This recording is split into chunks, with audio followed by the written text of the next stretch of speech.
Well, thanks for joining Inside 11Alive News Investigates. I'm Ron Jones. You know, in Georgia, DAs play a pivotal role in enforcing the law, but now some are telling 11Alive News Investigates, Zach Merchant, they are in a state of crisis. Zach joins us now. So what are they going through here?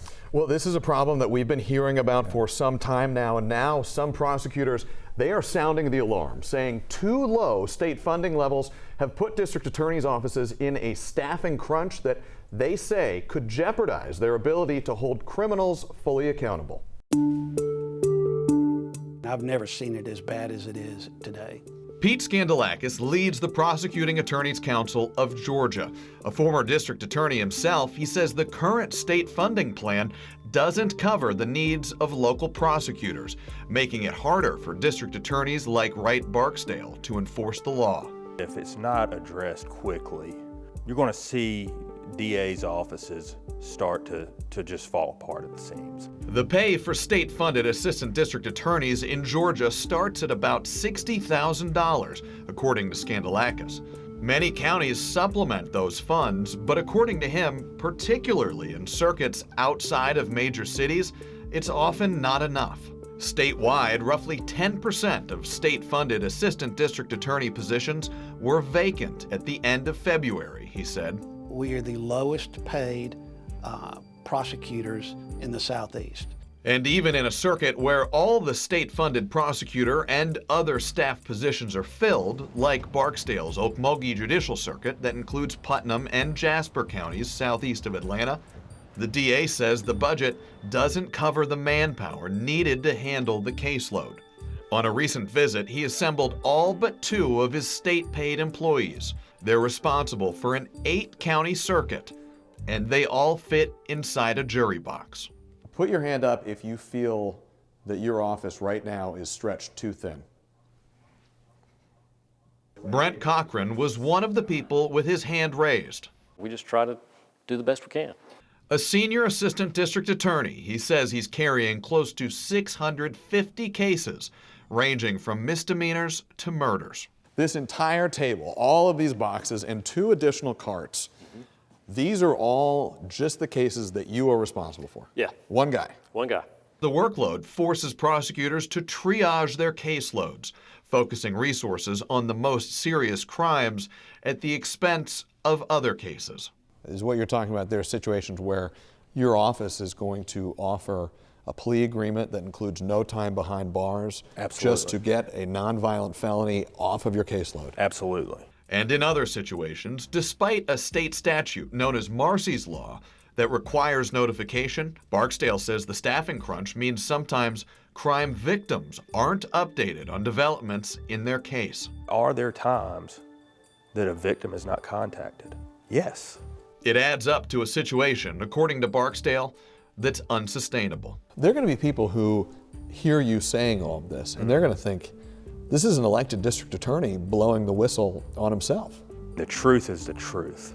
And what I'm telling you is victims are not being served, and public safety as a whole across this state is taking a hit because district attorneys' offices are not properly funded. A warning sign before a potential crisis in criminal justice. Zach Merchant, 11Alive News investigates. I mean, I can't really believe what was taking place in that particular package or that story that you put together. Being former law enforcement, you would think that everything would be in order for you to go to trial. So what specifically are prosecutors looking for now? Right, and you really put your finger right on the issue there. That you saw that example of that one senior assistant district attorney, Brent Cochran, who had that table plus worth of case files there, more than 600 in all. That's just such a burden on an individual prosecutor, but also, as you know, the system, it can back up in pretty substantial ways. So here's what the prosecutors are asking for. They're asking the legislature to step in and raise state funding levels for prosecutors across the state. Now, those negotiations, they're still ongoing as the legislative session heads into its final few weeks, but DA Wright Barksdale recently gave some specifics of what exactly they are hoping to get. You talk about pay's got to be competitive. It's got to be adequate. Right. What does that look like in terms of a dollar figure? Yeah. So the Prosecuting Attorneys Council has put together a 3-year plan. They gave it to the House. And basically right now, a starting ADA at a law school makes $60,000. And they're asking that that be moved up to $72,000.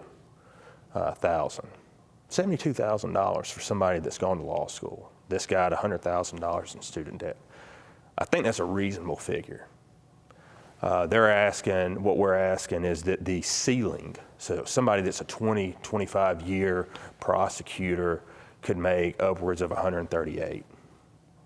What we want is to create a track of career prosecutors where I can take somebody out of law school and teach them what I know, and have them protect this community and serve this community and be able to not live paycheck to paycheck.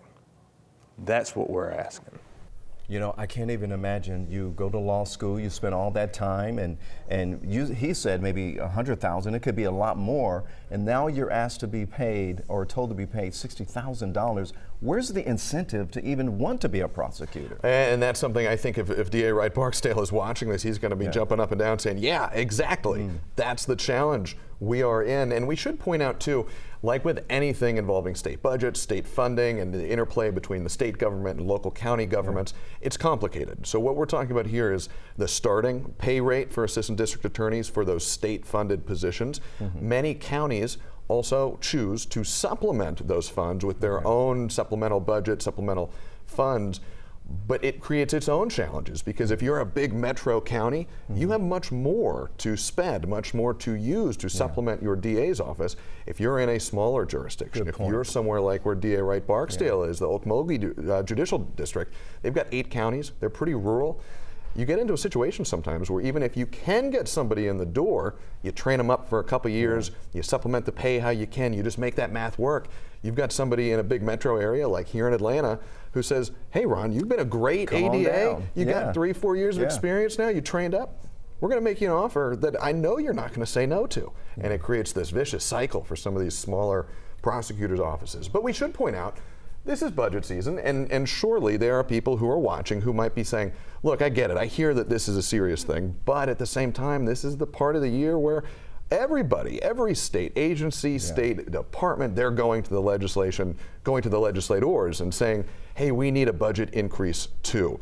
We took that question to DA Wright Barksdale and said, hey, what makes your situation, what makes the problem as you see it with DAs really stand out here? What do you say to people who might hear this and they might say, well, look, everybody wants more. Every state-funded agency, entity, department, everybody at budget time is going to say, hey, I could use some help. They might think, what makes your case, what makes the situation for district attorneys so special? Because the district attorney's offices across the state handle almost every case that's made by law enforcement in their communities. It's a public safety issue. If a rapist gets acquitted, he's back on the street, and your community is less safe as a result of that. What we're playing with here is a system that is broken, and the result of that at times is dangerous people being placed back on the street, not because the DAs or assistant DAs or anybody else wants them to be there. It's because they do not have the resources and the talent to address the issues adequately. And when you say placed back on the street, I'm assuming you're talking about kind of 3 different categories. You're talking about cases where your office is forced to plead the case out? Correct.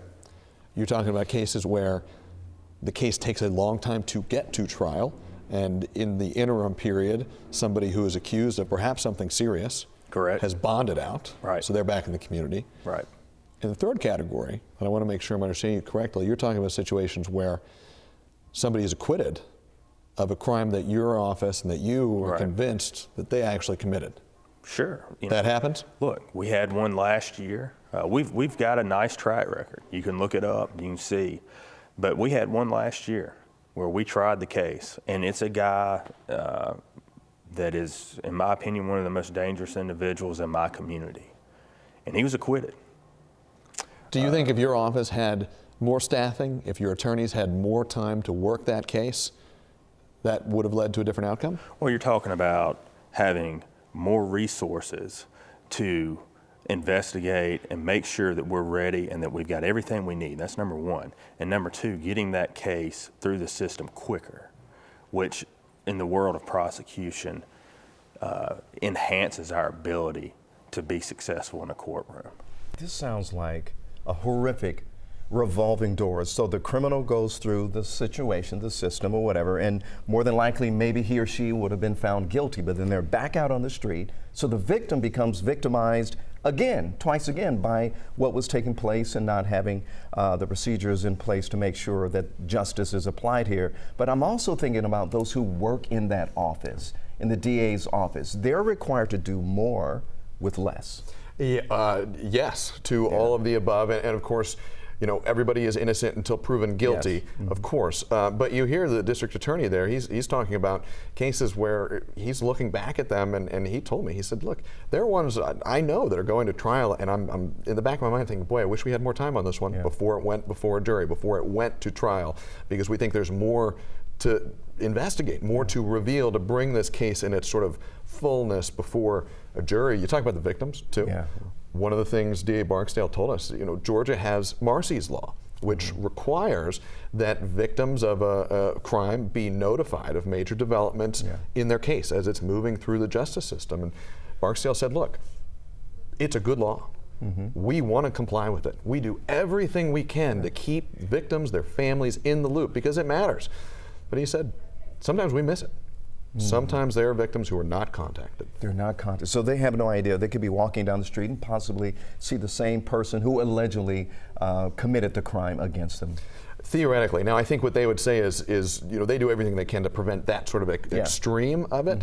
But, you know, there's a lot of things that happen between when an arrest is made and when a trial happens. There are all sorts of procedural hearings and court dates, and sometimes they're not notified of that simply because Barksdale says they don't have the staff to make that happen. To actually make that happen. You know, Makes and sense. I'm so curious with your law enforcement background.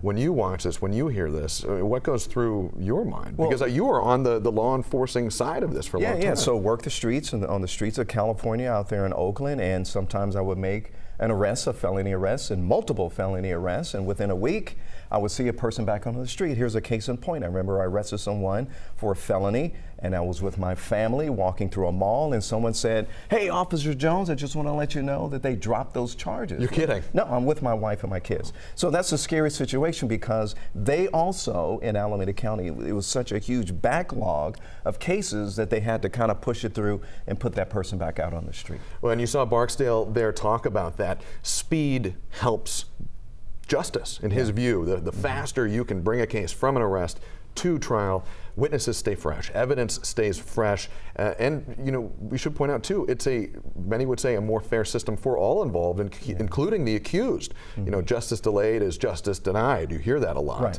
You want that case to move through quickly, and when you get this backlog, it gets harder and harder. And you mentioned something earlier, but it turned into this a little bit of a vicious cycle where you've got kind of three big challenges and they're all stacking up at the same time. You know, first, they're having a hard time bringing assistant district attorneys into vacant positions, Barksdale says.